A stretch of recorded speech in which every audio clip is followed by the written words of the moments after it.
Good evening. We are back again, and you are watching Coffee, Candidates, and Conversation.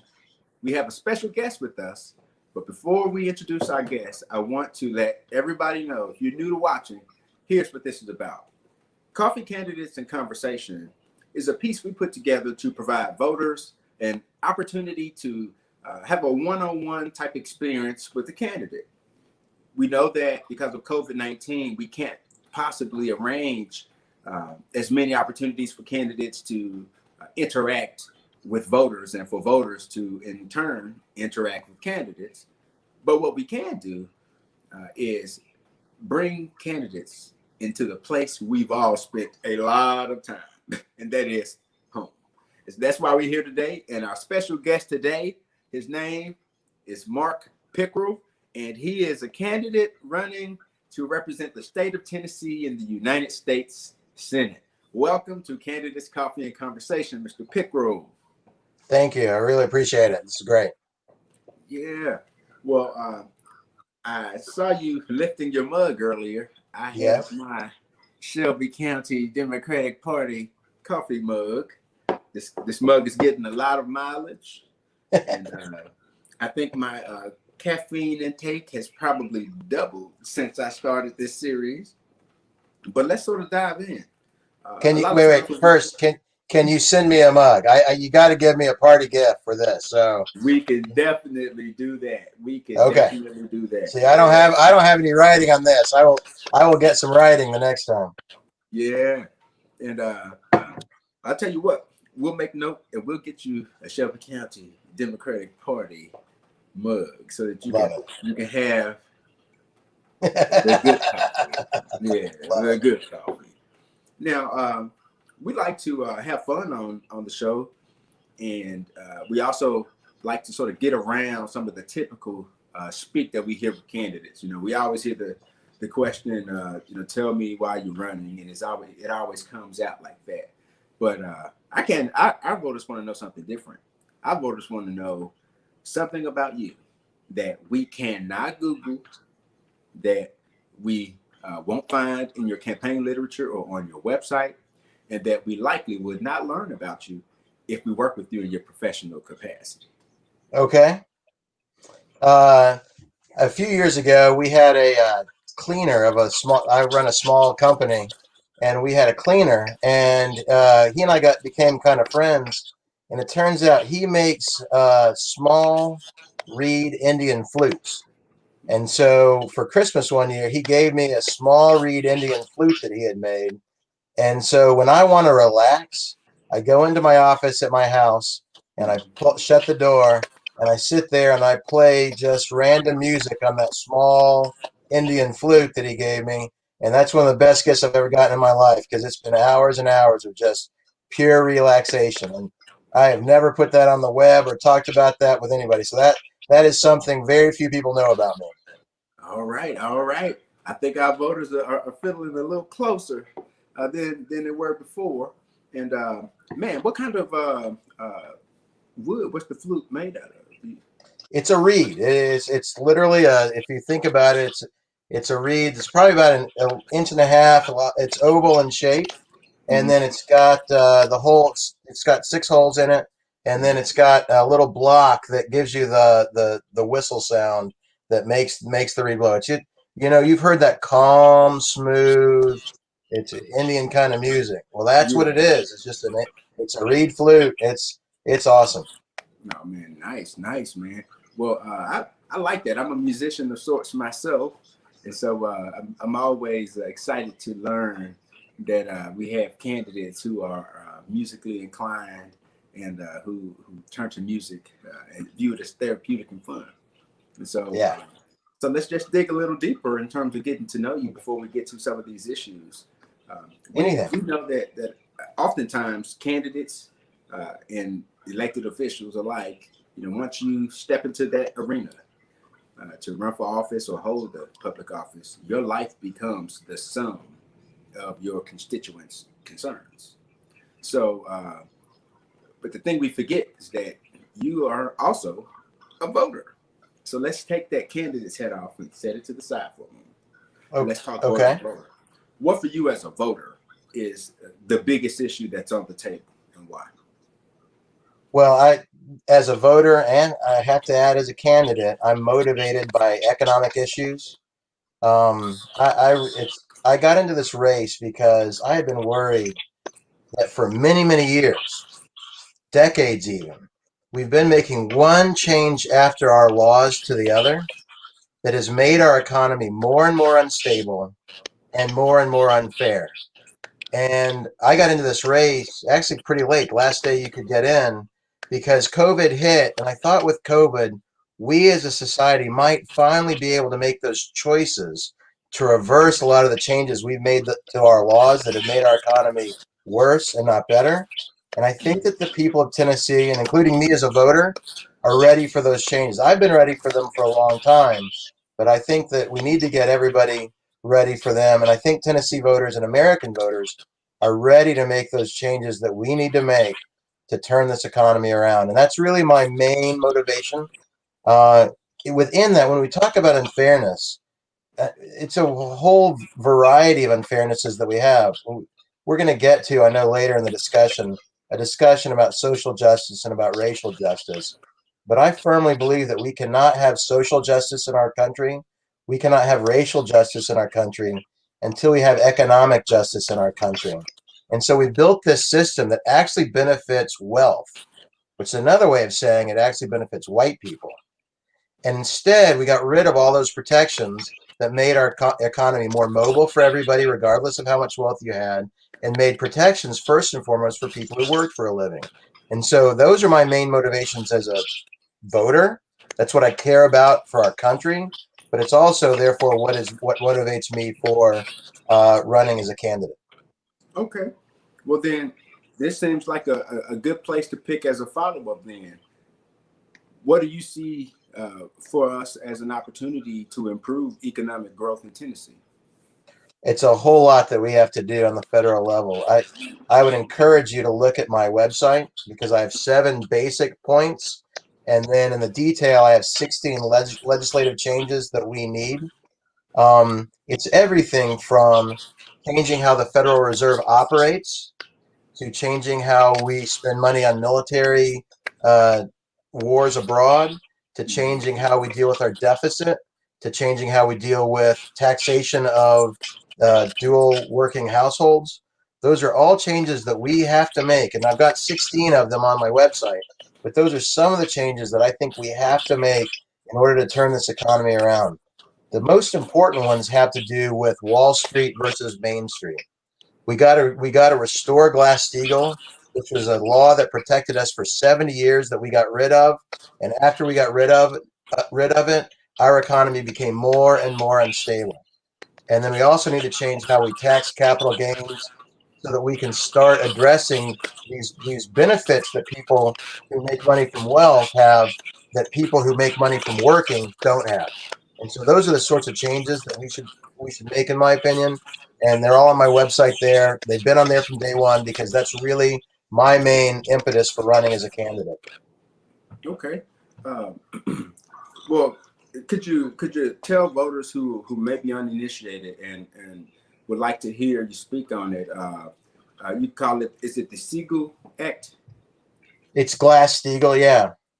So, Glass-Steagall, could you give our voters who are listening, I guess, a simple of a breakdown of what that act covered?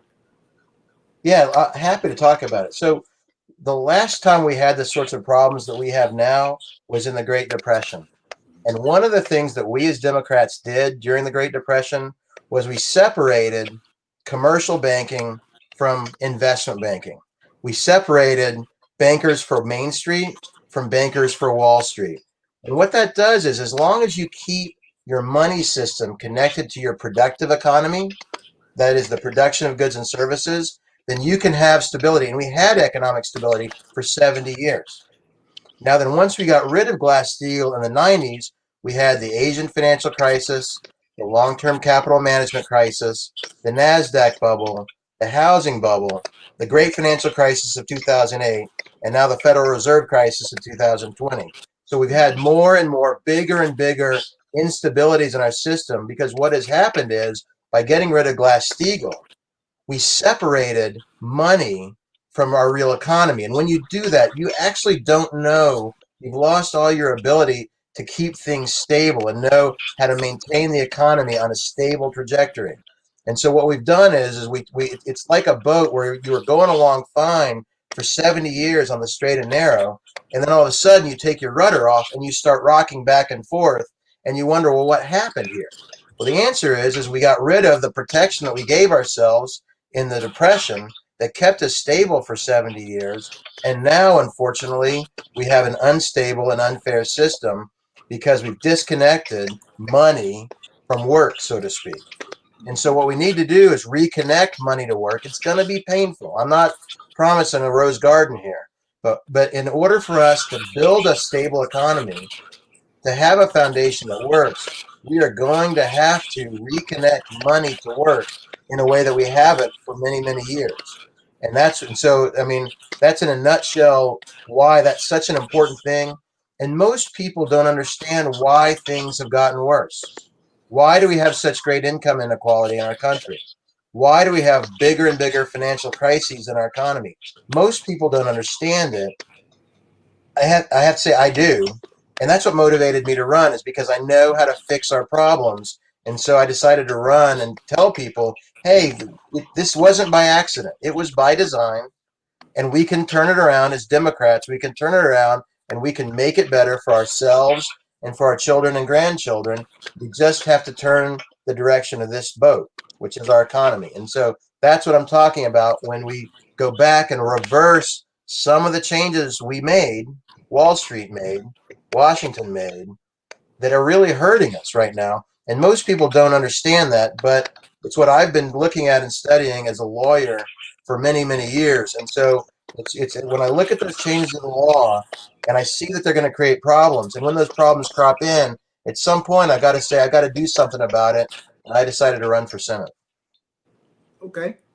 Does that make Well, sense, Mr. Harris? Does that make sense at all? I mean, it makes a lot of sense. And I was processing a follow-up question, which is, and I think voters would love to hear, a breakdown of this. What would you say if you had to identify, one or two causing or contributing factors to the wealth gap or the expansion of the wealth gap in a way that, voters would be able to really digest? If you could tell us one or two, maybe even three of the contributing factors, which ones would you identify? Sure.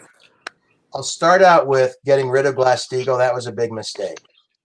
Treating capital gains tax-wise better than we treat income from work is a huge and negative effect on our economy. Just imagine what we're saying is when you make money by not working, we're actually going to charge you lower taxes than when you make money by working. That's got everything backwards, as from my perspective as a Democrat. We need to take care of working people first and foremost, and Wall Street second. What happens is when you get rid of Glass-Steagall and when you advantage capital gains by not working, you tax not working at a lower rate than working, you start to create a culture, a mentality of get rich quick, of getting something for nothing, of devil take the hindmost.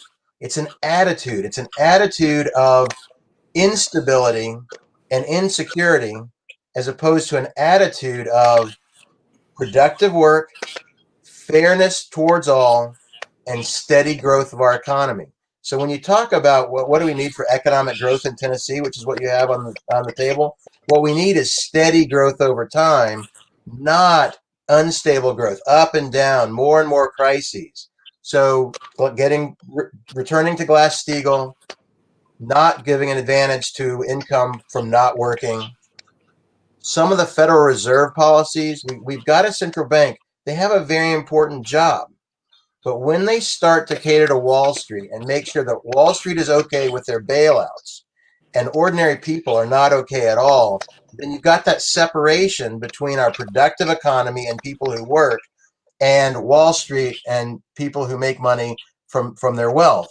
And the Federal Reserve is a big part of that. So you've seen, if you go to my website, you'll see that we need to define the inflation target that the Fed should have. We need to make sure that we protect pensions by having at least long-term rates, having a basic floor under them that we've gotten rid of. We used to require moderate long-term rates, and the Fed has been so scared of dealing with these ups and downs of these crises that they got rid of that entirely. Those are the sorts of changes we have made in the last 20, 25, 30 years that if we will undo them, we can return to a stable growth and fairness, particularly for people who work for a living. And so I've got a lot of ideas, a lot of legislative proposals on my website. They've been there from day one. But the basic idea is returning to an idea that is one that you are familiar with and everybody's familiar with. Fair day's wages for a fair day's work, being able to live based on what you make as a worker, and people across the board being treated fairly as workers.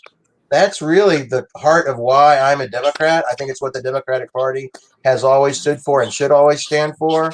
And I'm running for this office because I believe I can help us turn back into the direction we always knew we should be on. And we left our way. I mean, Washington and Wall Street got together decades ago and they started working against the American people.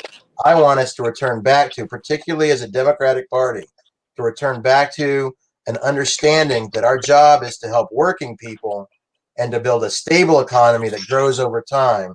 And that is what it means to be a Democrat. So that's why I'm running. Okay. Awesome. Awesome. Well, listen, voters, we need to take a pause for the cause. And so we're going to play an ad for you, a commercial that's going to share some very important information for you. So stay tuned and pay attention to this commercial. It's got one ask of you, and make sure that you follow through with what we're asking you to do. And then we'll be right back and we'll start our lightning round and we'll get into a lot of issues and you will really get to know more about our guest today, Mr. Mark Pickrell. So we'll see you in a moment.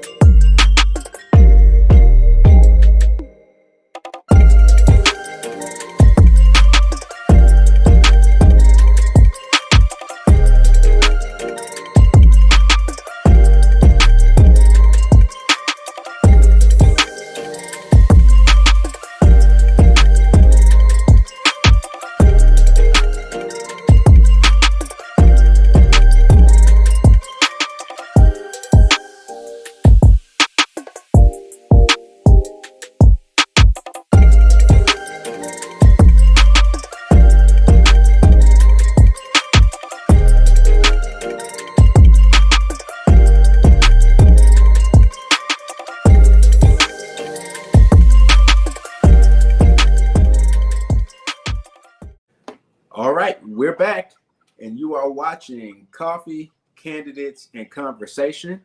We're here with our special guest, Mr.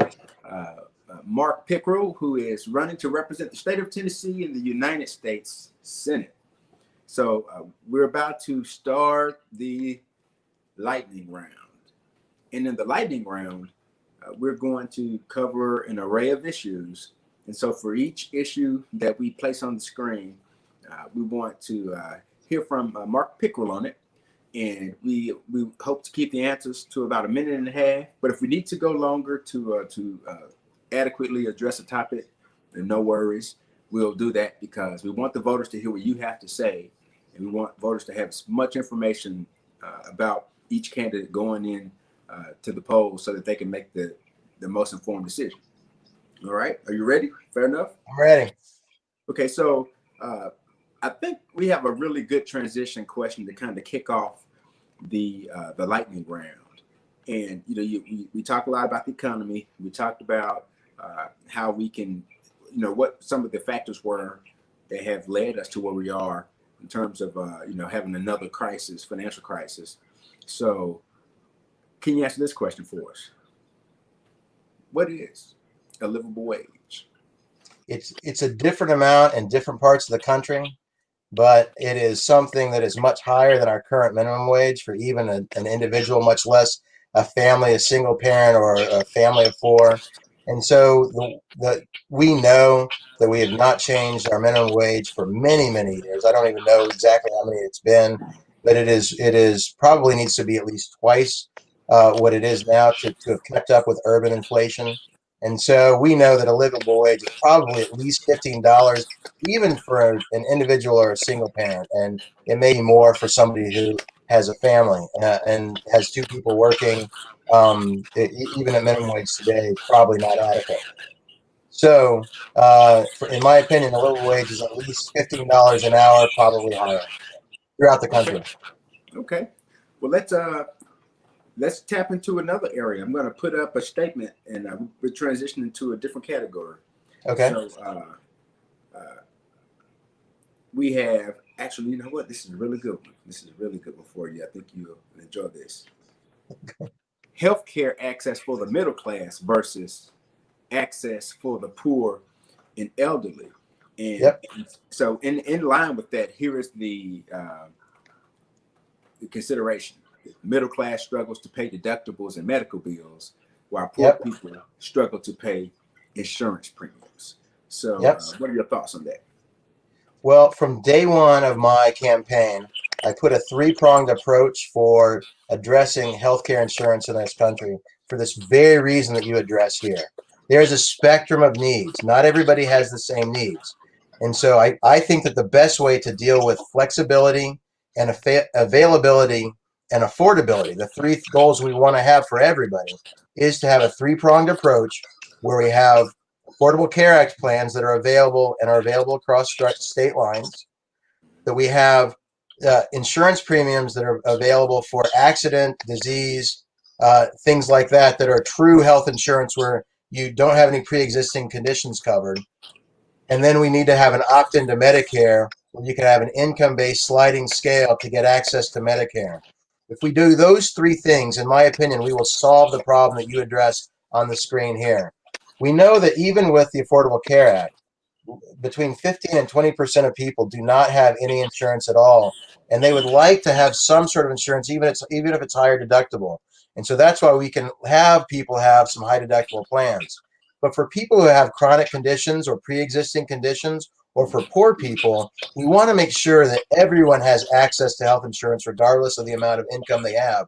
And so if we had an opt-in to Medicare where people pay a premium based upon an income sliding scale, then with those three prongs, we will have full accessibility, we will have maximum affordability, and we will have maximum flexibility. And so that's why from day one of my campaign, I had this three-pronged approach to healthcare. And as you have addressed it here, I think it actually solves all the problems that you're talking about in your two questions here. And that's been my goal from day one and will continue to be my goal. Okay. Okay, I like it.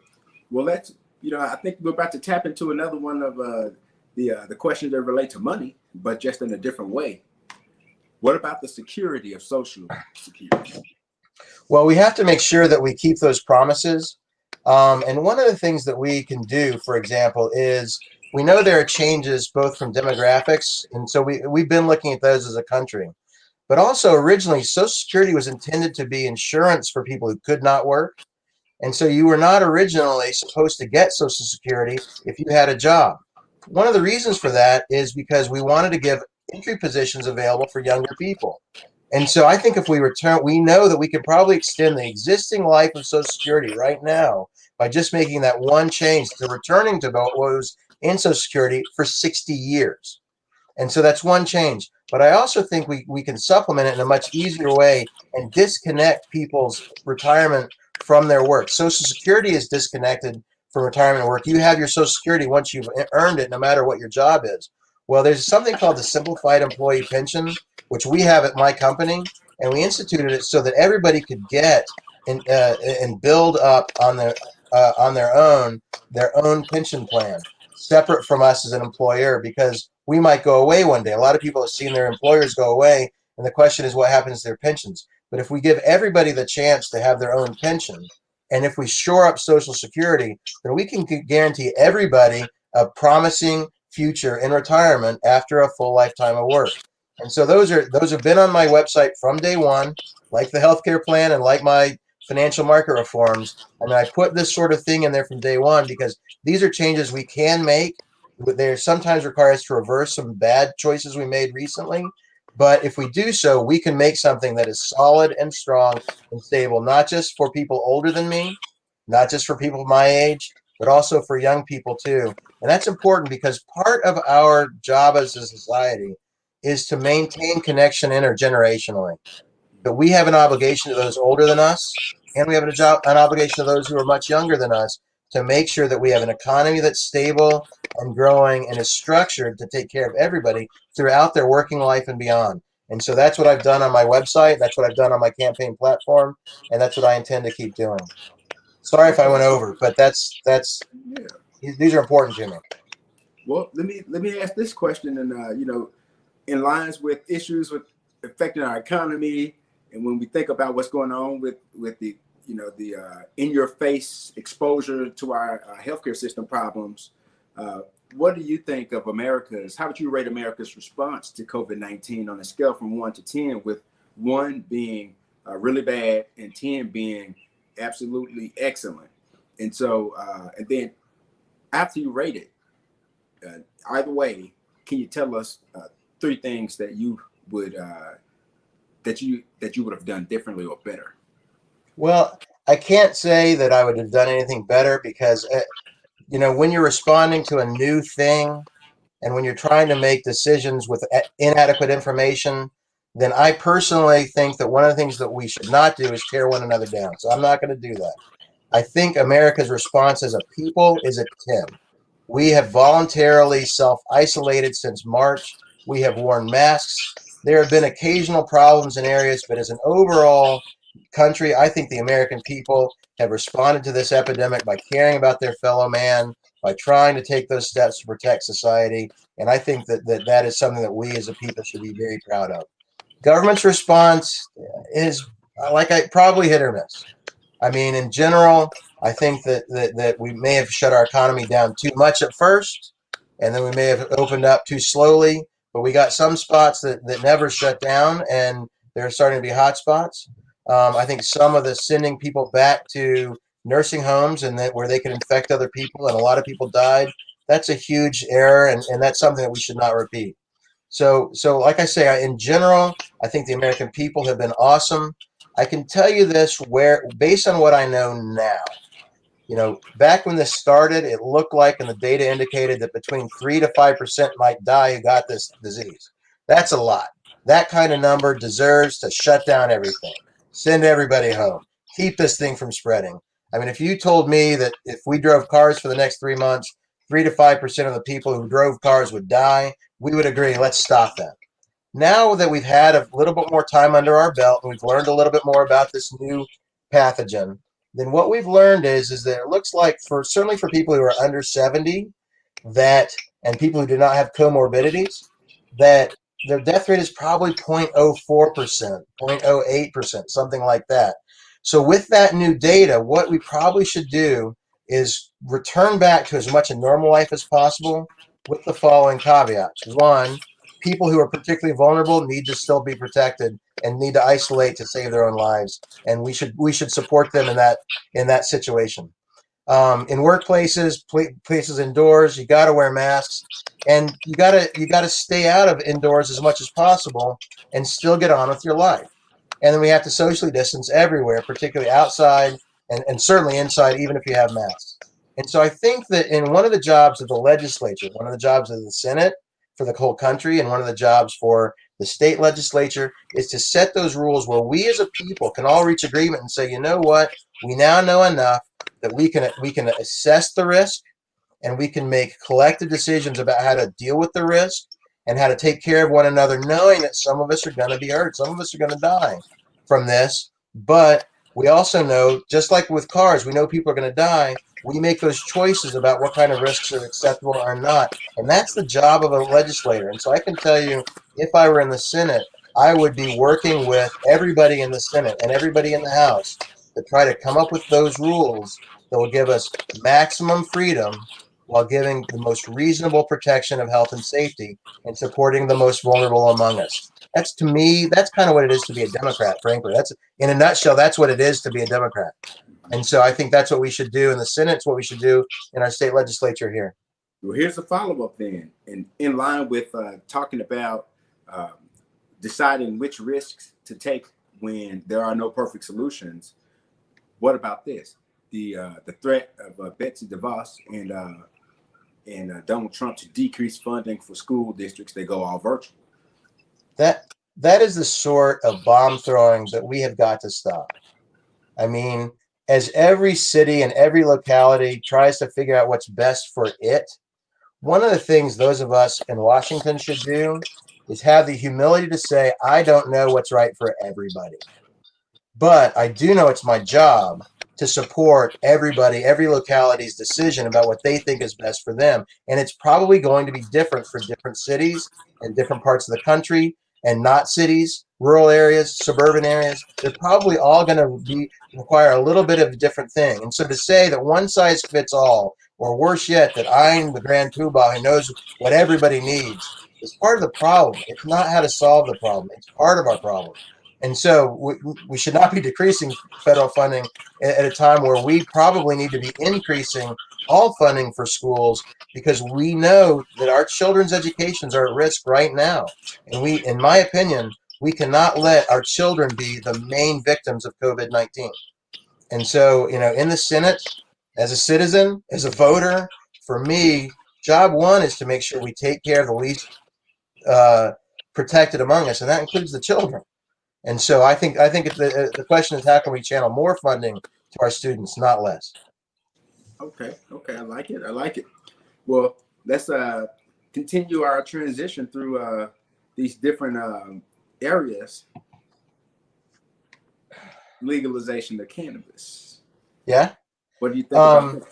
Some states well, are really I have been a criminal defensive. Oh, sorry. I was just I saying, have been a lot of states are bringing in loads of extra revenue that, if used for the right causes, can make a big difference. Tennessee hasn't jumped on board yet. Yeah, I have been a criminal defense attorney for the majority of my 25-year career plus. I have seen the damage that our draconian laws against drugs, including cannabis, and the violence that it creates, the poverty that it creates, the problems in foreign countries that we've created because of our attempt at prohibition when it comes to marijuana and other drugs. In particular, the effect on African American men of our war on drugs has been devastating. And I cannot in good conscience continue that. I think that if we would treat drugs like a public health problem rather than as a criminal problem, particularly a criminal problem where we can direct the entire weight of the state against our African American male population, then we will produce a much fairer, much better society. It was interesting to me throughout my career. When we had crack, we had a war on drugs. That was African Americans. When we had meth, that was poor white people mainly, and we had a war on drugs. But when we had a problem with opioids, which mainly or to a large extent affected wealthier white people, we had a public health crisis. And so I think that the treatment we had towards those three drug epidemics is a good example of how we should really look at the mirror and say, you know what, maybe this whole prohibition approach is wrong. Maybe we should treat this as a public health crisis like we did for the opioid epidemic. And then that will require us to figure out how to take care of an entire generation of African American males and reincorporate them into society in a way that will make us richer, happier, more stable, at peace. I mean, I have to say, based on my career, that is what I've seen, and I am very adamant that I believe that's the way we should go. Well, man, I think you touched on a lot of sore spots for a lot of people, and I'm glad that you did. And I mean, at this point, it is not a secret that in particular, the crack epidemic and the flushing in of cocaine and crack into our urban communities, was not something that was driven and molded and shaped by those who living in the areas. It was brought in to fund some other initiative by our government, and it's very rare that you hear candidates take a stand on that, and you don't hear any elected officials hardly take ownership on behalf of our federal government for orchestrating what has become a travesty in America with the high school to prison pipeline that is stronger than the American economy Well, at this point. I can do no other. I encourage everybody to look at the movie 13th. It'll give you a little flavor if you're not aware of the system. And when people ask me, do you really believe there's systemic racism? I will always use the fact we know there are far more drug dealers who are white than who are black, but there are far more drug dealers who are black in prison than white drug dealers. And until that changes, we have a nice little barometric measurement to figure out what is our criminal justice system doing. And in my experience, it's unconscionable. Like I said, I can do no other. And if I get criticized for it, if I lose on this, it's a fight worth fighting. I will use what we did with crack cocaine as an example. We had a 100-to-1 disparity that we got rid of for 17-to-1 disparity, which has no basis whatsoever. It's another way of saying that we're just going to hurt people, particularly African American males, a little bit less than we are unfairly hurting them now. And we can do better than that. We can do better than that. And believe me, once you take the profit out of drugs, you're going to redirect all of our urban economies to being productive economies. You're going to redirect the work of a lot of really smart individuals from trying to figure out how to distribute an illegal substance to trying to figure out how to distribute something legal and that's beneficial and productive for society. We created the world that the drug world operates in. And once we dismantle that world, we've got to be there to build a better, productive world going forward. And that's what my whole campaign is about. So anyway, that's where I stand, and I'll stand here forever. Yeah, and I think you hit on a very, very big point. I think I don't know who it is that said this, but the quote is that you can't stab a man in the back to pull the knife out halfway and call it progress. You know, he still has his back. Yeah. Yes. So, I think that you just walked on that parallel and made that point clearly. So let me go ahead and pull this up, and this is a part A and B question. One, okay. What are your thoughts on the restoration of voting rights for those who have successfully completed their sentence for a felony conviction? But here's the follow-up. Should felons have their voting rights taken in the first place? I can answer the first one clearly and unequivocally. The answer is yes to your first question. Should we restore Voting Rights Act after people have served their sentence? Absolutely. You know, I always think that it's funny because when we look back at the Civil War, one of the things that we did as a country was we took all of the Confederates who had waged war against the United States, and we restored their voting rights. Why? So that we could reincorporate them into society as a whole and return to one productive nation. Well, once you incarcerate so many people, particularly people of color, then you have to ask the question, what do you intend to do, Mark Pickrell? What do you intend to do, Mark Pickrell, to restore people back to one whole nation? And by saying you can never vote again is a way of telling those people they're never really going to be part of my society. I think that's a huge mistake for me and for them and for everybody. And as far as eliminating voting rights during the time of incarceration, I got to tell you that's something I've never really thought about. We are so far from protecting people who have served their time that I haven't even thought about how far should we go in protecting people. I have to assume that I can trust people who are serving their time to be able to vote. It's not something that I've given a lot of thought about, I'm sorry to say. But right now, because your first question, we're so far from addressing as a country, I haven't been able to get to the second question. I'll have to think about it some more. I know where my heart is.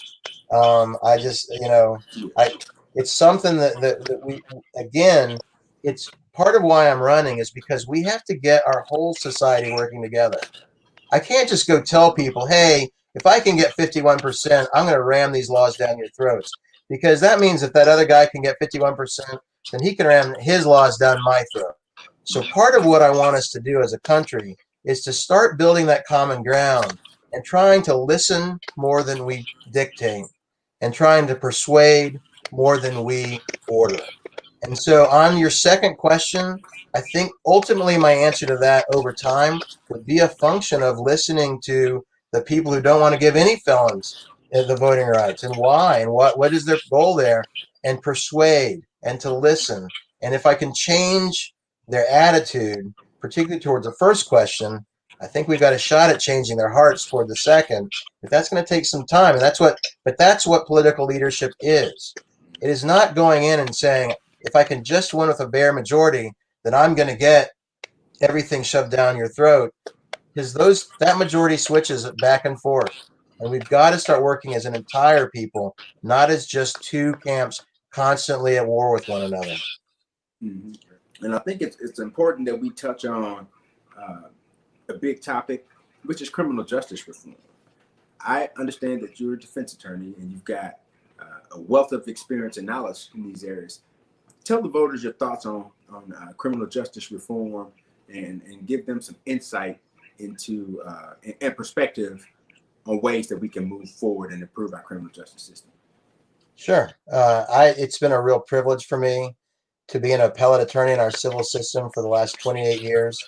I clerked on our Court of Appeals, and I've been a lawyer there for virtually my entire career. I've had some of the most important criminal justice wins in the Sixth Circuit. I've won a case, Jewett versus O'Day, White v. Warden, United States versus Williams, which is one of the most important federal sentencing cases.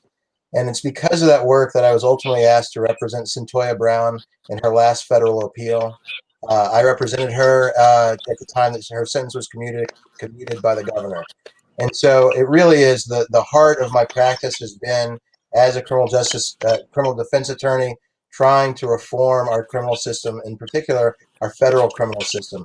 There are so many changes I would like to make that I really can't list them all, but it is everything from sentencing reform to reducing mandatory minima to trying to change a lot of the effects of post sentencing effects on people, and it's everything from Jinx Act to no knock warrants and things like that we have to change. I could literally give you dozens of changes that, based on my long career, I would like to make. But ultimately, I want people to understand that I have been privileged to see the dark underbelly of our criminal justice system, and I think that it's very important. And I'm running as a U.S. Senate candidate, because we have got to change how we treat people who are involved in criminal justice, particularly African Americans and people of color. And so that's a big motivator for me, and that's my background, and that's part of why I was appointed by the U.S. Civil Rights Commission to their Tennessee Advisory Committee. Let's go a little deeper in this area. Let's talk Okay. about social justice, civil rights, and race relations in America. We have the Black Lives Matter movement, which was re-energized in the light of what happened with Breonna Taylor, and then we had what happened with George Floyd, and the list is so long. Philando Castile and Trayvon Martin, even going back as far and even far beyond, farther back beyond and before Trayvon Martin. And yes, the list goes on. So, what do you think about race relations in America? We got a whole lot of work to do, starting with the man in the mirror for each of us. And I already mentioned this once, that it is that my economic program is based upon and imbued with the idea that we cannot have social justice or racial justice in this country and still we create an economic foundation of economic justice. So that is my big motivation.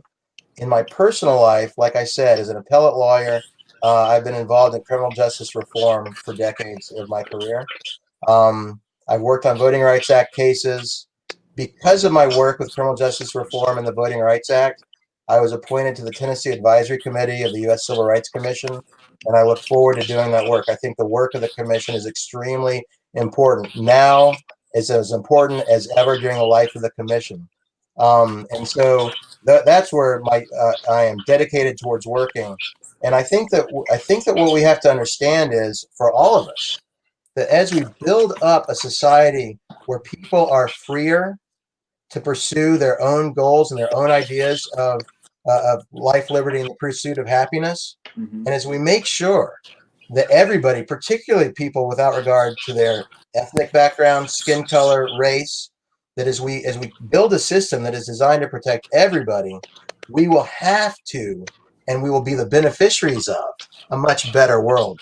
I will use housing as a good example. We know that the housing laws, one of the things that happened after World War II was HUD, the VA, the variety of housing programs we have greatly benefited white people to the disadvantage of black people. And then when we create an economy that benefits wealth over people who work, we compounded the racial effect of those public policy choices.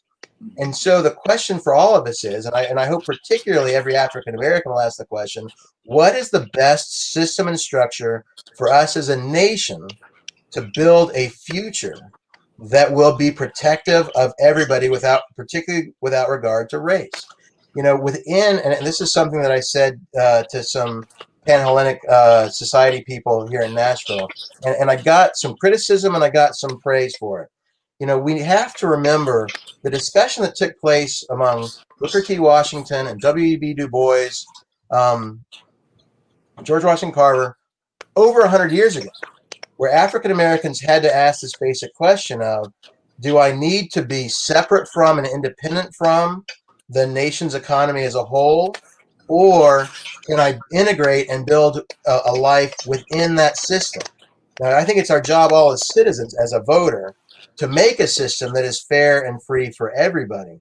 But I think particularly for people who are from disadvantaged groups, particularly African Americans, then what I want to do as a senator is provide that platform for individual people, regardless of their circumstances, to be able to make the choices that will let them build wealth, build economic security. And from that, you build families and communities and churches and businesses. And so that's really where I'm coming from. And that's my motivation for my economic platform. It's not on there. It's not something I said, hey, this is a social justice program, or hey, this is a racial justice program. But I want everybody to understand that is what it is. And you know, I, as a white male, will benefit from that world. I've already benefited from MLK and the promise and the hope of a society that has overcome the legacies of slavery. I've already been the beneficiary of that as an individual. My job is to make sure that those opportunities are available to everybody in this country. And that's what motivates me, and that's what motivates the platform that I've got on my website. Okay. Well, let's we have three more issues that we want to talk about in the lightning round, and then we'll get to our big question at the end. Okay. So I'll dive into the first one, which will be cracking down on cybercrime in a world that now is becoming more technologically advanced. Yes, no, I think that obviously that we have always had wire fraud statute. So the federal government actually has made illegal all cybercrime. Some of the issues we're going to have to deal with are going to be personal privacy issues, protecting our privacy uh, online, in particular when it comes to the collection of data by businesses and the collection of data by governments of us as individuals. This is a particularly dangerous area where if you really looked at the metadata on my cell phone, sorry, it just rang, but if you look at the metadata on my cell phone, you would really be able to track me as an individual, and you'd be able to define me in ways that most people could not 20 years ago.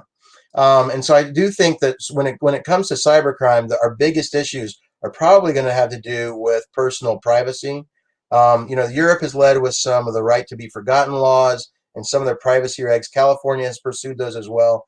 I think that there will be a role in the next session of Congress for the Congress to take on protection of personal privacy online. And if I had my way, I would be a champion of maximum personal privacy online. And that should be a focus, in my opinion, of our laws right now. I have to say, and that involves some restriction on the government's ability to snoop on us.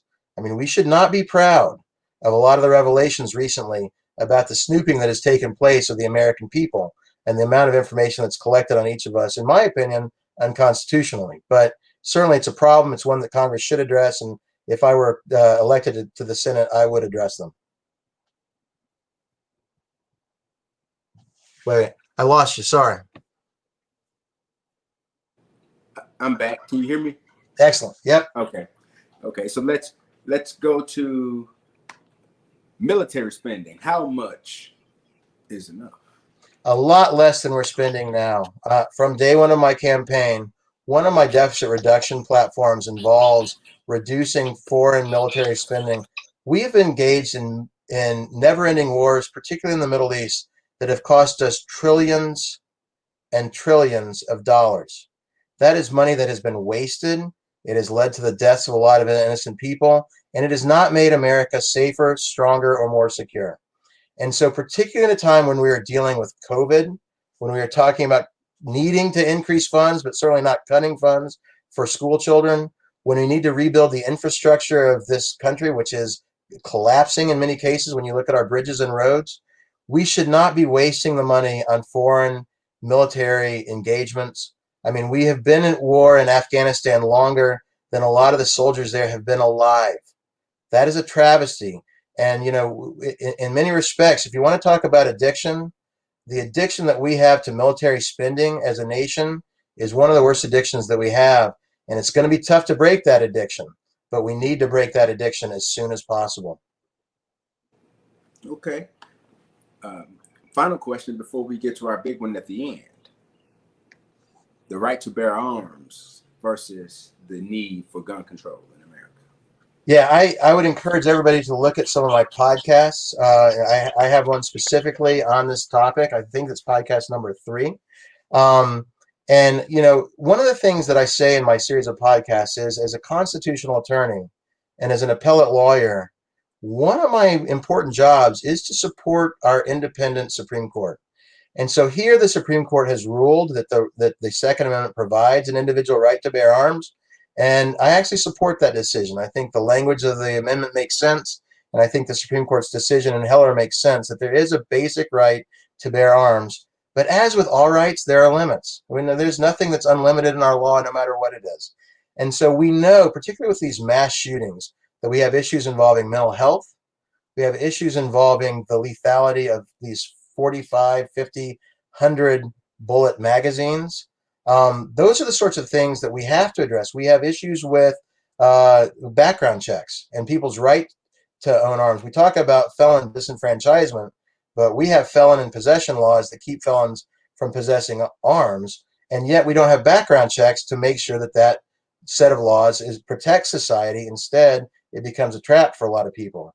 And so when it comes to weighing our constitutional right to bear arms, we have to make reasonable, rational judgments to protect ourselves as a society from mentally unstable people, from people who would choose to try to kill many, many innocent people, and to try to make sure that people who shouldn't have guns don't have them. And so that's why I've given you 3 examples, but there are a lot where we can have reasonable, rational controls over our right to bear arms while still positively affirming our right to bear arms and understanding that each of us does have that right under our Constitution. Understood. Well stated. Well, here's our big question.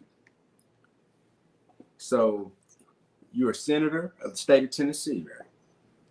You're taking a look at the state. Do a SWOT analysis for us. Tell us what our greatest strength, weakness, opportunity is, and what you would identify as the greatest threat to us moving from where we are today to where we can be tomorrow.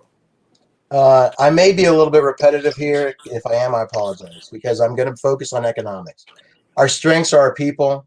If I have learned one thing over the last few months campaigning across this state, it's that the people of Tennessee are incredibly wonderful, whether you are in Memphis or Mountain City, whether you're in Union City or you're in Hamilton County.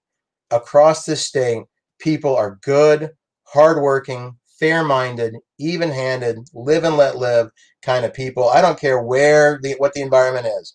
And so I consider the people of this state to be by far our greatest strength. Our weakness is in our political leadership in both parties. I think there's enough blame to go around, and we need to address it. We have let these problems fester, whether it's drugs, wars abroad, economic problems, education problems, housing problems. We have been at each other's throats for so long, we forgot what it's like to try to reach common ground and solve problems with people whom we may disagree with on things. And I think that's our greatest weakness. One of the things that I plan to do in this campaign, and I've done my best to do, is to be positive, upbeat, and constructive.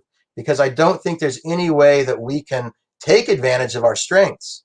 If we as political leaders do not work together to actually solve problems, putting people above politics and solving problems above our own careers, money, or what have you.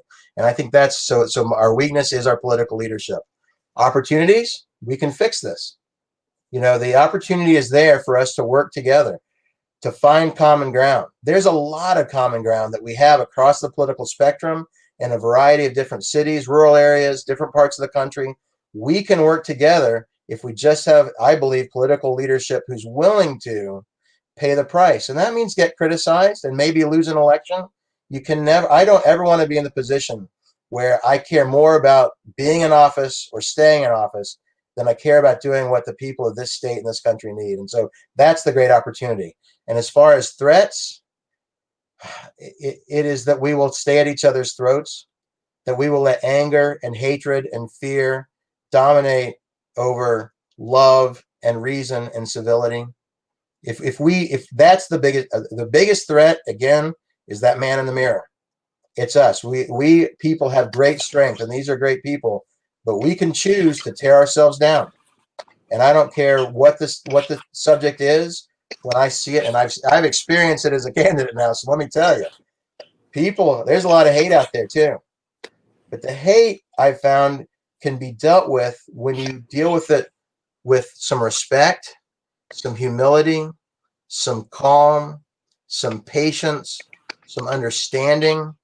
And so that's why the threat is also us, because each of us as an individual and as a group and as a state and as a country has got to figure out how to take the hate and the anger and the negativity and the criticism and the ego and the money off the table and put the things that are more excellent onto the table. And so that's what I see as our biggest threat too. And I want to help change that. The way I run is to try to be an example for what positive change looks like. And that's my goal here. Well, I think you did an awesome job, and we are so excited that you came on the show today to share with us. Thank you. So we're going to give you the last word. I'm going to give some quick information to our viewers and those who are voting, and then we will turn it over to you to make your final pitch and tell the people why you're the best candidate and why you deserve their vote, and then we'll be wrapping up. So if you're watching, I want you to know that everyone can make a difference, and one vote can be the difference. One vote has a lot of power, but 50 votes, we pick up momentum. With 100 votes, our votes together become a powerful hammer. With 1,000 votes, we can change an election in a district or in a county commission district or city council district. But with 10,000 votes, we can impact what happens across this state. We have power in Shelby County. We have power in Tennessee. We just have to use it. And so I'll end with saying this. Voting is a part of the fight. We cannot be advocates for change if we are not also advocates for civic responsibility. So get out to vote. There's one other piece that you need to add on the list of things that you have to check off you being responsible as a citizen, and that is participating in the census. We've got to come to our census and complete the census survey. It's important because by completing the census survey, we ensure that our district lines will be drawn fairly, and we also ensure that the federal dollars that will come to Tennessee that are allocated for Shelby County will actually get here, and then the right amounts, so that our community that needs those resources to continue moving forward can have access to them. So please take 10 minutes out of your busy schedules and complete the census survey. And if you have already received your absentee ballots, today is the day. Mail it today, and make sure you get that ballot sent in. If you have any questions or concerns about delivering that ballot, you call the election commission and flood the line. You email the election commission and you flood the line. Make sure your ballot gets counted. There are issues brewing, and we plan to address those issues. But make sure you do your part. if you have your ballot, get that ballot in. And so with that being said, at the bottom of the screen, you see a website. It's www.pickrell2020.net. And that's the website where you can find more information about Mark Pickrell and the various ideas and his campaign platform that he's shared with us today. And I'm going to now pause and give our guest, Mark Pickrell, an opportunity to close us out and talk to you, voter the candidate directly, and explain why he deserves your vote. Mike is yours. Well, thank you, Mr. Harris. I really appreciate this opportunity. This has been a lot of fun for me. It's one of the best things about campaigning. And I'm maybe a little bit different here. I usually am, because I'm not going to tell everybody listening that they should vote for me. Instead, what I want every Democrat who's listening to this to think about is who running for Senate in the Democratic primary has the best chance of winning the statewide contest in November. The entire purpose of a primary is to pick your champion to go win in November. From day one, I've structured my campaign to win in November. I believe that I have the ability, the connections, the background, the platform, and the approach that has the best chance of winning in November. And that's those are the choices I've made. But like you said, the key to voting is not what I think. It's what every voter thinks when they go in that voting booth. And so I would ask every Democrat listening to this interview to think about is which of the Democratic candidates has the best chance of winning in November. And if you think it's me, please, I ask for your vote. If you think it's somebody else, I ask you to vote for them. Because this race is not about me winning for me. It's not about me winning for the ideas I think that are important. It's about you deciding what you think is the best way for this party to get the best candidate to win in November. We have not won an open seat in the Senate in 30 years. We've not won a statewide seat in 18 years. That is a legacy of failure and frustration. That is one of the things that motivated me to run for this office, because I believed in April when I signed up for the ballot, and I believe it now, that I am one of the best chances we have to win the Senate seat this year. But ultimately, that decision is up to you. And I want to reiterate what Mr. Harris said in closing. Your vote matters. It matters because you matter. It matters because your opinions matter. It matters because your participation in our society matters. It matters because people made great sacrifices for each of us to be able to vote. And so whatever you do, no matter who you vote for, make sure you vote. And if it's for me, thank you. Have a great week. General election is this Thursday. All righty. Well, you heard it from the man himself, Mr. Mark Pickrell. I've enjoyed this interview. Thank you so much for joining us on today. And we look forward to seeing great things from you. And we wish you good luck as you prepare to make it through this final stretch of this campaign season, the primary phase. So thank you for joining us, and thank you. Have a good day. You too. Bye.